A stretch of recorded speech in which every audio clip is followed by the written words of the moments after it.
Hello, welcome to the GPP Chin Music Podcast. I'm Big Italy 42. He's Scott Mailwig at Sports 25 to Life, and we've got a ton of pitchers on the mound today that are worth playing, which seems like it's the complete opposite of not every day recently, but a lot of the days, especially yesterday. Last night was really ugly, probably because everyone was pitching today. So as you look at the top, you got Clayton Kershaw as your obvious top option. I mean, I don't even think it's necessarily close because Pittsburgh strikes out a ton against left-handed pitchers. No one can even seem to put the ball in play against Clayton Kershaw right now. Hasn't given up an earned run in 4 straight starts. I think his streak is at, 37, 38 scoreless innings? 37, I think it was. Yeah, so, I mean, don't be surprised to see that number go up by 7, 8, 9 today because there's some good individual hitters in that Pittsburgh team, but as a whole, they do not hit lefties very well. So he's obviously your top option. Hopefully we don't need to give you analysis on that. But right behind that, Jose Fernandez against an Atlanta team that they don't strike out a ton, but they're also missing Freddie Freeman. And Jose Fernandez has such unhittable stuff when he gets it going that it really doesn't matter how much you're striking out. So, I mean, 2 of his last 3 games with 10-plus strikeouts. His only concern is he's not pitching particularly deep in the games, but it was encouraging to see him throw 112 pitches in his last start. So, seems like he's definitely not on any sort of a pitch count. So, I can't imagine Atlanta having very many great at-bats or big innings against him. So I think he's my option B behind Kershaw. Yeah, I'm about the same. I definitely prefer Kershaw. There's just, I mean, as much upside as Fernandez has, I can't see him throwing more than 7 innings with how many pitches per batter he throws, and the fact that, like, even when he got to 120 last time out, I think he only got through, 6 innings? Yeah. Yeah, so, I mean, he's been averaging about 17 pitches per inning, which, I mean, that's going to leave him right around that 6-7 inning mark most of the time, even if he's having a really nice day. You could definitely see Kershaw, like you mentioned, throwing 8-9 innings in this one against a Pittsburgh team that doesn't see a ton of pitches. Yep. Obviously, Kershaw's just been amazing lately. Like, we don't really need to talk about it too much. I mean, he's just been fantastic. If you can afford him and get him in a lineup that you like at all, just put him in there. Yeah. The thing with Fernandez is there's a nice... With all these other good pitchers throwing, even though he's a little bit cheaper than Kershaw, there's some of these guys that are in pretty nice spots that are even significantly cheaper than Fernandez. Like, one guy I really like today as a cash game play, at least, is Lance Lynn. I think he has a decent GPP upside also. He's 9,600 against a Milwaukee team that's basically been the worst offense in the league since they traded away Gomez and Parra. I think they're 27th in both WOBA and strikeout rate against righties. I think Lynn is like that guy that you can kind of just lock in and get your points from. I don't think he's going to go out there and have like an 8-inning, 12 strikeout type game. But there's a very good chance you're getting 7 2/3, 1 run, and 7 strikeouts in this one because that's just a great matchup for him. 9,600, he's over 5,000 less than Kershaw on DraftKings, 3,000 less than Fernandez. So, I mean, that's just a really steep discount for a guy in a great matchup. Yep.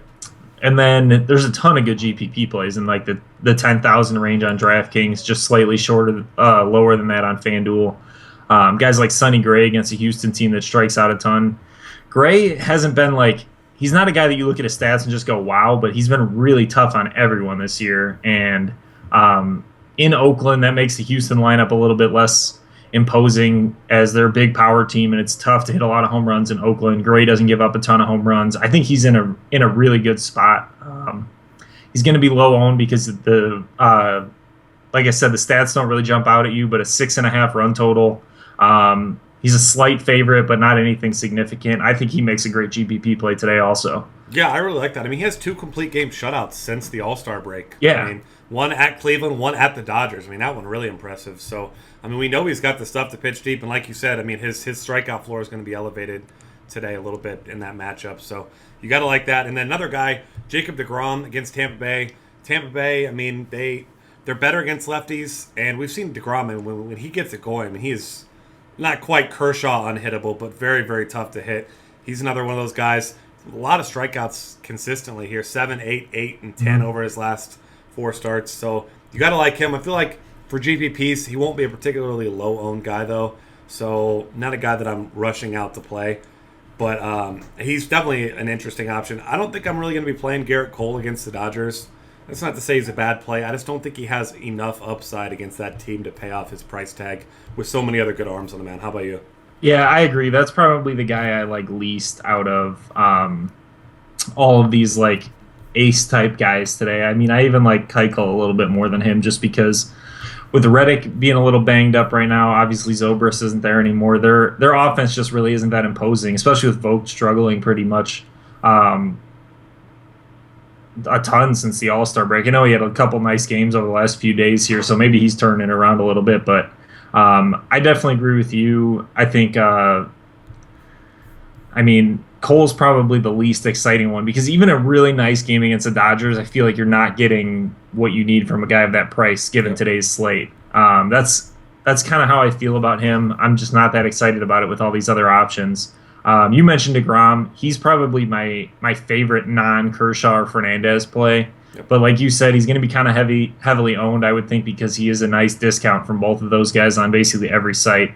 Um, I think he's probably going to be the most popular one of those three guys, depending on how the lineups shake out today. If there's a lot of value plays out there today as far as hitters go, I think you might see Kershaw edge him out, but I think DeGrom's probably going to be the highest owned guy. And that's what I'm expecting. I think another interesting GPP play at the top here is Cole Hamels against a pretty lefty heavy Seattle team. I mean, you got to worry about Nelson Cruz in that lineup, but at Seattle in Safeco, I mean, it's a great pitcher's park. The Mariners' offense has been much better lately, but they also haven't been facing very many lefties, and their best hitters like Cano, Seager, all these guys are left-handed outside of Cruz. So I think that's a really interesting GPP play at 10-3 with a Texas offense. They can put up some runs behind him. Obviously, he's facing Iwakuma, who isn't a bad pitcher himself. It's only a 6.5 total. But I mean, you could see Hamels have a really nice day here and not get the win, which is fine on DraftKings. Obviously, you'd prefer he gets the win, but this could easily be a 2-1 game tonight. Yeah, especially with that significant park downgrade for hitters there from Texas to Seattle. You got to like him there because mistakes in Seattle don't hurt you nearly as bad as mistakes do in Texas, especially with that hot weather out there. So I think that Hamels and he might go under owned because outside of that complete game no hitter he had against the Cubs, hasn't been particularly good in his other three of his last four starts. So I mean, I think he's the guy that'll go really low on tonight because there's just so many options that outside of the first Yeah. guys we mentioned, I don't think anyone's going to have heavy ownership. And then there's even a couple cheap guys that I like. I'm probably going to be sticking to the top for the most part today. But one interesting guy picking on just a terrible Padres offense is Aaron Nola. Yep. I got it, not pitching particularly deep into games. He did go 7 2/3 in his second start against the Cubs. But I mean, this is an elite prospect, a guy who's pitched well since coming up. And his really cheap price tag, I mean, he provides you a significant amount of upside there as maybe an SP2 with Kershaw, maybe in a tournament or whatever you want to do with that. But, I mean, you can get both those guys for just over 21,000, and you can still get a solid hitting lineup behind them. Yeah, definitely. I like him quite a bit. That's like Nola's my favorite cheap option today by far. He's the one like below, I'll say 7,000 if we're talking DraftKings FanDuel pitcher that I wrote up today. He's looked great. He has a pretty good pedigree in the minors. He's facing a San Diego team that's been frankly terrible lately again. Really the only concern is that he's facing Shields, who's been probably San Diego's best pitcher. And Philly isn't a team that, despite the fact that they've been really hot lately, tagged Greinke yesterday. I mean, they're not an offense that like really you expect to put up a ton of runs most of the time. But it's 6,000, especially on DraftKings. You don't even need the win. He's pitching in a pitcher's ballpark. He's facing a pretty weak lineup in San Diego, like I mentioned. The over-under in general is 6.5. I mean, there's a lot to like there at that price. If you're looking to get a ton of hitters in your lineup, he's definitely the way I would go. We didn't mention Shields yet. I know you're not a big fan of Shields today. I think he's a decent play. Probably more of a cash game play, though, just because of his price. I think you can probably get a pretty good game out of him. I don't think very often, especially with the way Philly's hitting, you're going to get 7 shutout innings with 10 strikeouts. So he just doesn't really interest me as a GPP play a ton, but I do think he's a fine cash game play if you need someone. And he's probably going to be pretty low owned in GPPs because of that. So maybe that does help him out a little bit. Outside of that, I mean, there's not a ton else I like at the bottom. I'm going to try and pay up for pitcher as much as I possibly can. I mean, like, is there anybody else you like at the bottom? I mean, I looked at R.A. Dickey a little bit, but I'm not going to mess around with him against the Yankees team that's just been crushing everyone lately. Yeah. I mean, Volquez is okay at 7,700 against the White Sox, but their offense has been better lately. So, I mean, 7,700 is just like I'd rather pay up a little bit more and take some value hitters, honestly. Yeah, and I mean the White Sox got to him a little bit last time. I mean he just doesn't have a whole lot of upside. So only other guy I'll actually look at, and it's not for necessarily strikeout upside, but I think he could pitch deep, is Daniel Norris. Red Sox are just not very good against left-handed pitching. They also don't strike out a ton, but I mean this is a guy who went 7 1/3, gave up just 4 hits at Baltimore in his first start here since being called up, I should say. So I mean he's a guy with good stuff. So don't go out there and expect he's going to rack up 8, 9, 10 Ks, but he could give you 7 innings with 5 Ks, give you a quality start, and pay off that cheap tag. I think he's the only other cheap guy that I feel even decent about. Because I'm not going to force pitchers in tonight that I don't like, because there's no reason for that. There's so many good pitchers on the mound. Yeah, I mean, I agree with you. I think Norris is an interesting play. A lot like Nola. I mean, that's the kind of cheap guys I like to play, is guys that have really good stuff and can have nice games, where instead of trying to roll out somebody in a pretty decent matchup that at best is going to give you a quality start or something like that, like we've done with like Joe Blanton and stuff at times this year, where like it's really not that exciting. But Norris is a guy that, I mean, his strikeout stuff was pretty good in the minors. It was kind of surprising to see him only strike out 4 or 5 guys against the Orioles the other day, even though he pitched well. I mean, he pitched really well in that game and just didn't get any strikeouts going. So I mean, there's definitely some upside there. He's definitely, I agree with you, probably the only other guy I would look at down that low. Yeah, and the only concern being, I didn't actually watch that game, so I'm not sure. It was 7 1/3, only threw 84 pitches, so maybe they had him on the count. I'm not sure if he got in trouble with that inning. I'll have to look into that. But imagine him being a young pitcher, a guy that, that Detroit just got. You don't expect he's going to be throwing 100 pitches tonight, though, so that's somewhat of a concern, I should say. All right, let's move on here to catcher, where catcher, for such a big slate, obviously most positions aren't going to be as good as they usually are as far as hitters with all these good pitchers on the mound. But catcher, for me, is a place I'm really trying to save money. There's not really anyone at the top that screams must play to me. You got Russell Martin against Nathan Eovaldi, but he's been much better against righties than lefties. Norris has been better against lefties than righties, so not really a guy I'm trying to play a lot. I like Wellington Castillo as a tournament play because he's got a ton of power, but he also hits lefties better, and Iglesias is worse against lefties. So, I mean, if you're looking at the top guys, you'd love to play Brian McCann against Dickey, but you don't know if he's going to play. They say he may still be sitting out. Hasn't played, I believe, in 3 games other than one pinch hit appearance. So for me, I'll probably be trying to save with guys like Jesus Montero is an interesting cheap option. Wilson Ramos is a guy that I like. Who are you looking at catcher?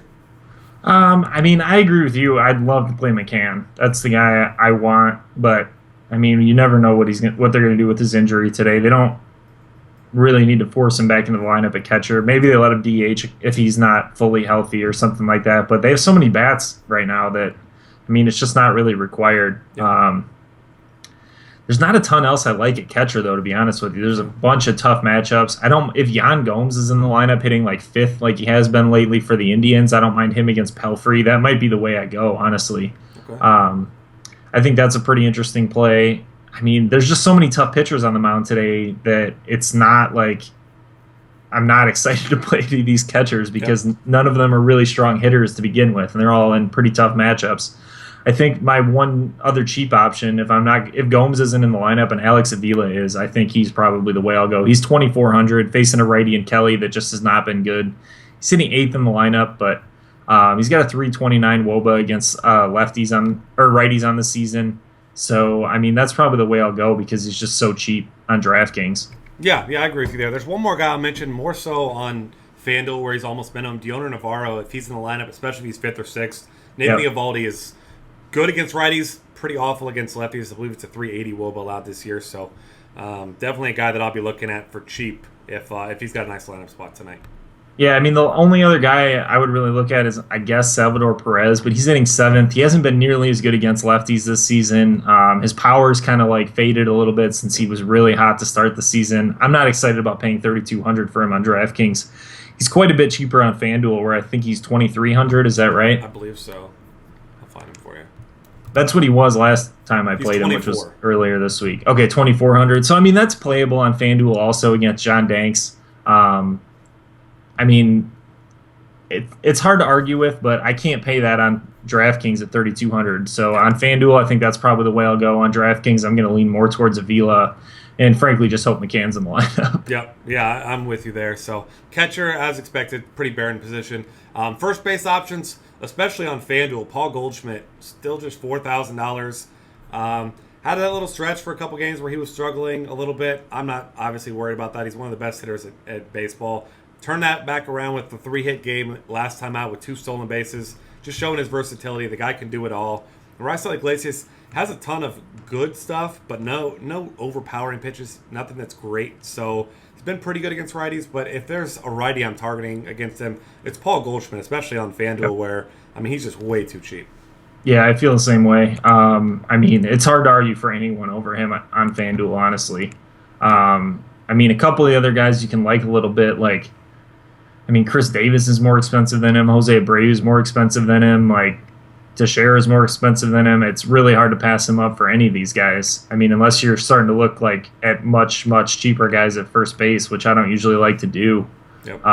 So that's what makes it really tough there. On DraftKings, you can look at some other guys. Joey Votto, I think, is a nice play on DraftKings at 5,100 against Anderson in Arizona. Because Goldschmidt's 5,600 there. So, that's a pretty nice discount from Goldschmidt, honestly. Outside of that, Teixeira, I mentioned already, is pretty expensive on both sites. He's a pretty good GPP play, though, I think, against Dickey. Pujols against Gaussman, I think, is fine. He's only 3,800 on DraftKings. That's kind of my, underpriced first. They always leave one guy, it feels like, pretty underpriced at first base, and that's Pujols for me today. He hasn't been as hot as he was, right around the All-Star break, but he's still been hitting pretty well. Trout's back and looking healthier, so I think Pujols is a pretty good play at 3,800 tonight there. Yeah, and only 35 on FanDuel, too, so you get a nice discount with him on both sites. Victor Martinez, I'll mention, of course, everyone against Joe Kelly. You're not necessarily chasing a 2-home-run game, but he's still a great hitter. He's near minimum salary on FanDuel at catcher still, so if you're looking that route, probably not a great GPP play there for that reason, because it's going to be pretty popular. But I definitely like him at first base at 3,500 on DraftKings. And then two guys actually a little bit below that. Ryan Zimmerman, I like the righties against Jorge De La Rosa tonight. Been better this year against righties, but throughout his career, pretty terrible against righties. So I like him. And then Ryan Howard. We know James Shields has struggled with lefties. Howard's been hitting the ball pretty well today, or not today. I don't know. Maybe he will hit well today, but recently. So that cheap price tag, he provides you with some power against a guy that struggles with home runs and with lefties. Yeah, my one last guy that's cheap is the only guy I'd really consider that's really cheap is Justin Smoke. Has been hitting between 4 and 6 for Toronto lately. He's facing Eovaldi, who gives up a ton of fly balls and home runs. Smoke's been not great, but pretty good in that lineup, and it's in Yankee Stadium, which is great for lefties. So there's quite a bit to like there, assuming he's in that sweet spot in the lineup for them again. Yeah, definitely like that. You want to get lefty exposure to the Eovaldi wherever you can. Second base options, I'm a huge fan of D. Gordon today. Obviously, has stolen base upside. Julio Teheran, not good against left-handed batters. In fact, one of the worst on the slate today. His lefty split so far this season is .380, and throw in the fact that, assuming AJ Pierzynski catches, and I assume that he will, he's absolutely terrible. 51 stolen bases allowed in 70 games this year. He's always been bad. So all D. Gordon has to do is get on, especially on DraftKings, where you get 5 points for a stolen base. That's a double. Almost a double, I should say, each time he steals. So, D. Gordon can rack up some points in a hurry if he gets on base tonight. Yeah, I like him quite a bit. My top play, at least on DraftKings, where he's second base eligible, is Anthony Rendon against the lefty and De La Rosa. Rendon, even in the shortened seasons, hitting or has a 368 WOBA against lefties. He's crushed lefties his whole career. It looks like he's finally getting healthy. De La Rosa hasn't been any good against righties or lefties for that matter. So at 3,200, I think he's the most owned play at second base. Between second base and third base on DraftKings, he's going to be really heavily owned. So I like him quite a bit, despite the fact that I think a lot of people are going to have him. And then my other option is probably Scooter Gennett at the top of the order for the Brewers again. As long as you're not pitching Lynn, I think he's a fine play at 2,700 hitting leadoff. Yeah, and then you got a couple cheap guys for Philly if you want to save some money. I like Gennett probably better than both these guys, but you got Odubel Herrera and Cesar Hernandez. Both guys have been hitting pretty well. Odubel Herrera in particular over the past week or so. You can play him in second base or outfield on DraftKings, and then Cesar Hernandez second base or shortstop. Yeah, another second base shortstop guy that's in that similar price range, Jose Ramirez, that just got called up for Cleveland. Cool. Has been hitting leadoff for them. He faces Pelfrey tonight, which I've already mentioned is a guy you can definitely target. He's 2,800, can also play shortstop. I think both him and Cesar Hernandez are pretty solid shortstop plays, maybe better shortstop plays because of the lack of top end options like there are at second base. Yeah, I agree there. We'll get to that in just a minute. You'll see what we mean there. Third base options, I always love playing Josh Donaldson in tournaments, especially when he doesn't have a particularly great matchup because his ownership's low. I mean, the guy is just from another planet. We know he's great against lefties, but very good numbers against righties as well. I mean, the guy's just on fire. So if you want to pay up, be contrarian, I think the way to be contrarian now today is probably to pay up for some batters. You know, a lot of people will be paying for pitchers. So like Donaldson quite a bit. I really like Matt Carpenter against the young Tyler Cravey, but $4,900 is pricey on DraftKings. $3,600 on FanDuel, I think a little bit more feasible for him. Yeah. I mean, there's a lot of good third base plays today. You already mentioned Donaldson, a couple of these other guys. Alex Rodriguez has been red hot and gets dicky. Miguel Sano has just absolutely crushed righties so far in the major leagues. 481 WOBA against them. He faces Cody Anderson tonight. Manny Machado gets a lefty in Haney. He's only 4,400. He might be my favorite GPP play at the top of the Orioles order there. Yeah. I like him quite a bit, as I like most of the Orioles righties in this one. There's one other guy I had here. I think it was a cheap guy. One sec. Well, while you're looking for that, going back to Miguel Sano, he's only $3,000 on FanDuel, so his price still hasn't caught up. So, I mean, I think GPP, of course, but he's in play for cash games there at that price too.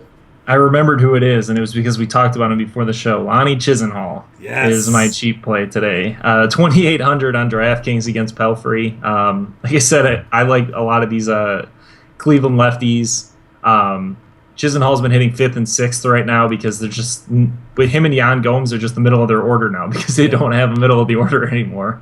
But that's a pretty nice price for a guy that's probably going to be hitting 5th against a fairly weak righty tonight. So Chisenhall's a guy I'm going to mix in a decent amount if I'm not going with a top-end third baseman. Yeah, well, that made my day that someone else talked about Lonnie Chisenhall other than me. So glad that for once I didn't have to say it. I got one more cheap guy at third base, Derek Dietrich, 2,300 on FanDuel, 27 on DraftKings. Mentioned Tehran struggles with lefties, also a fly ball pitcher, so Dietrich's got some power there for cheap. Yeah, definitely. All right, shortstop, you'll see what we mean here in a minute. Mentioned a couple of those guys that have the dual eligibility on DraftKings. If you're paying up, I mean, Correa and Tulowitzki both always in play, neither one with a particularly great matchup. I think I probably prefer Correa because he's a little bit more expensive, and I think he'll go lower owned. Sonny Gray, though, not a guy you're really trying to pick on. So as far as the vast majority of my lineups, I'm not paying up for either guy, but I think Correa probably the guy I'll go to in tournaments because his lower ownership. Yeah, that's the way I would probably go to. I don't particularly love any of these guys at the top. I mean, Correa is a fine play, but I mean, against Sonny Gray, I'm not super excited about paying $4,800 for it on DraftKings, and I think $44 on FanDuel. Yeah. I mean, I probably like Troy Tulowitzki just because he's facing Eovaldi, who I'm not super excited about. Yeah. But like you said, he's going to be pretty heavily owned. Hanley Ramirez on DraftKings, where he's shortstop eligible, is interesting against a lefty. He just hasn't been very good lately. Jose Iglesias is an interesting play for Detroit. He's been hitting second in the order, faces Kelly. Only $3,200 for him is a pretty interesting play. And then we mentioned some of these cheaper guys that are both shortstop and second base eligible in Hernandez and Jose Ramirez. That's probably the way I would go as far as cheap guys go. Yeah, completely agree there. That's definitely a punt situation for me more often than not tonight. Outfield options, Mike Trout, way too cheap on both sites, 47 on FanDuel, 49 on DraftKings, and it's his birthday, so if you want the narrative there for Mike Trout, he's homered on his birthday 2 of 3 years, so there's your narrative, but the real story here is that he's just way too cheap, so I'm trying to get as much Mike Trout as I can tonight at that crazy cheap price tag. Another guy who, it's not a great matchup, but it is a lefty, Nelson Cruz. You're certainly considering him in tournaments. You already mentioned earlier, he's the one guy you're really worried about if you're rostering Cole Hamels. So, I mean, we know he's got double dong upside really against any lefty in the world right now. So, get him in a couple lineups. Another guy I really like facing off against Joe Kelly is JD Martinez. He's the second most expensive outfielder on DraftKings, which kind of hurts, but he's only $3,800 on FanDuel, I should say. Yeah. So I love that price for him there. Yeah, he's probably in my top 5 overall plays, and like you said, he's just way too cheap on FanDuel. Yep. So he's a really, really strong play there. Uh, it's hard not to like some of these other guys. Lorenzo Cain has crushed lefties all year. He faces off against Danks. He's an interesting play. Michael Brantley, I'll mention another left-handed Cleveland hitter. I think he's a really strong play. I prefer his price on FanDuel quite a bit more, but I think he's in play on DraftKings at 4,700 also. Yeah, I'm with you there. I think that's a fine play. And then I'm going to mention a couple of the Colorado lefties because Jordan Zimmerman, if he has a weakness, it's lefties. 336 Wobo allowed. Carlos Gonzalez, we know, he's been absolutely locked in over the past, I'd say, 2 to 3 weeks. Homered again in his last game. Obviously, that was at home at Coors Field, so different story being at Washington. But for $4,000 on DraftKings, I think he's a big upside. Playing $3,900 on FanDuel, I'll certainly consider him in some tournaments as well. Yeah, definitely. Couple other guys. You don't really like the matchup here, but a guy that's been hitting the ball well and been batting cleanup, Andre Ethier against Garrett Cole, $2,700 on DraftKings. Like I said, not a guy you're rushing out to play, but if everything else fits in your GPP lineup, I don't think that's a bad way to go. Cole is good against lefties, but I think he's certainly a guy I'm considering. Still trying to pick on Cody Anderson a little bit. I like Aaron Hicks. He's fairly priced on both sites, 29 on FanDuel and 35 on DraftKings. So he's a guy that's got some pop in his bat, usually batting about second. So I like him as well. Yeah, another cheap guy that I think is a fine play, David Murphy. He's on the Angels now. Has been hitting 5th in the batting order. Been pretty good against righties all year. He's 2,200 on both sites. I think he's a pretty interesting play. Also, if you're looking for a really, really cheap value play on either site, honestly. Yeah, another guy who's really cheap. Batted leadoff yesterday. Didn't really do much. Rusney Castillo is $3K and 2,900 on DraftKings and FanDuel. He's hit lefties very well in a small sample size since coming up. We know he's a guy with some big time upside. He's a big prospect. So if Norris doesn't have his good stuff today, especially if he's leading off, I think he makes for a really nice value. Yeah, definitely. All right, and that's going to wrap things up for us. Find us on Twitter at DF Cafe. Subscribe to our YouTube channel. Check out all of our great content at dailyfantasycafe.com.